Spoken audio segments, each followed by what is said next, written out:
Hello, my lovely friends. Thank you so much for joining me for another video.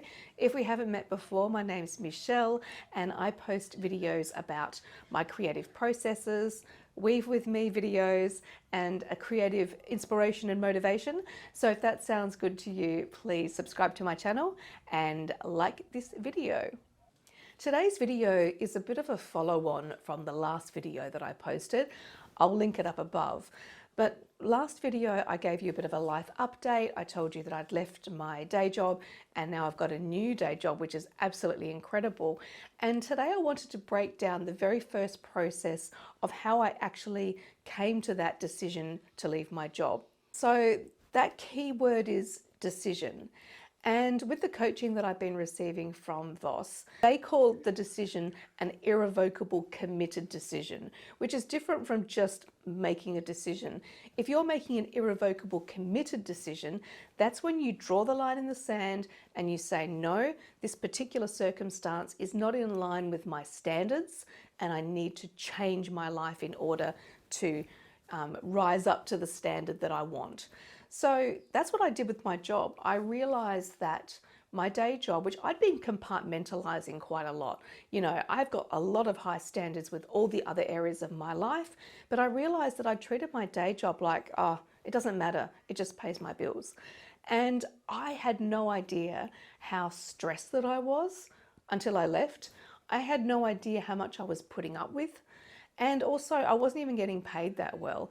So my standards were actually pretty low for my job, and that shocked me quite a lot because, as I said, I do have pretty high standards with everything else in my life.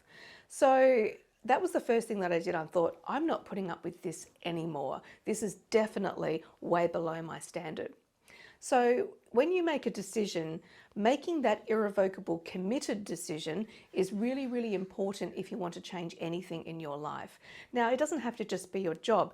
You could make an irrevocable committed decision with your health, with your business, with anything that you're doing, even in your relationships. You can make that decision of what is your standard.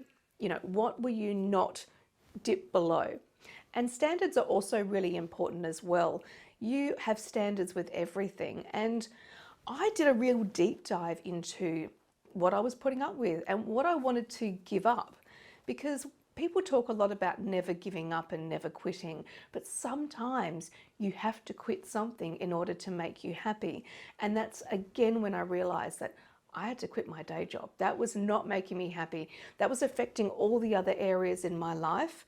And that's what stress does. So the first thing to do is to make that decision. Now, the next thing that you're going to want to do is to make a list of what you actually want. Now, I think what normally happens is that people love to complain about the things they don't like. But have you ever really made a list of what you want? That is really, really powerful and really, really important. So that's the next thing that I did. I went into my journal and I put down what are the elements of my dream job. So I had down things like, getting well paid, working in a creative environment, working with amazing people, having a real dynamic industry. So I had all of these things on my wants. Now, a lot of those things did not match up with my previous job. Some did, but not all of them. So when I was looking for a new job, I made a pact with myself that I would be very, very picky, very, very fussy about what I applied for. So every time a job came up and I was looking at it and thinking, oh, it ticks a couple of those boxes, but not all of those boxes, I would just not apply for that job. So I was being very, very picky and having in my mind my standard all the time. So knowing what your standards are is incredibly important. I mean, I know what my standards are with my creative work. I know what my standards are with my relationships. Things like that are very important to me. So why didn't I have a standard with my day job? It's crazy. We need to have a standard for everything. And as soon as things fall below our standard, that's when we need to do something about it. So the job that I ended up getting was the only job I actually applied for because it was perfect. It seemed absolutely perfect. And so I applied for this job. And the next thing that I did was I tried to let it go once I applied for it. Now, I know that sounds very counterintuitive. I tried not to hold on too tight to having to get this job, which I know it's easier said than done. And believe me, I'm not perfect. I found it really, really hard to do as well. But I kept saying to myself, I'll get this job if I'm meant to get this job. I'll get this job if, you know, the universe thinks that I should have this job. I very much believe in energy and universal energy, and I very much believe that everything happens for a reason. So I wasn't going to say, I need this job. I really, really, really want this job, because what happens if it's not as good as I thought it was? What happens if there's a better job out there that I would get? So I think trust is really important. Just trusting the process, trusting that everything happens in the best possible way for you, and trying to let go of, you know, having to have this particular thing. I know it's really difficult, and believe me, I found it very difficult, but I concentrated a lot on relaxing, on just thinking everything's working out in the best possible way. I had an affirmation that I used a lot, and I will talk about affirmations in another video, but my affirmation for this was, I have the most fun, well-paying job. And I said it to myself over and over and over again.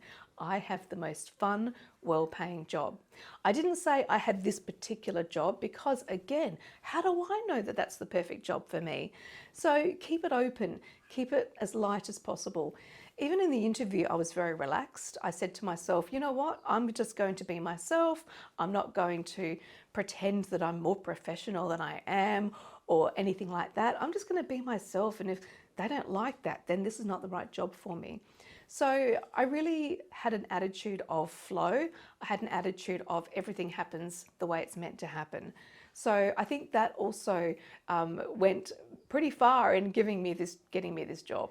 So that's the next thing to do, is to hold lightly onto it. And then finally, the last thing that you need to do is just to do things in life that make you feel good. So while I was in this period of stress and looking for another job, I also tried to do things like take daily walks in a beautiful area.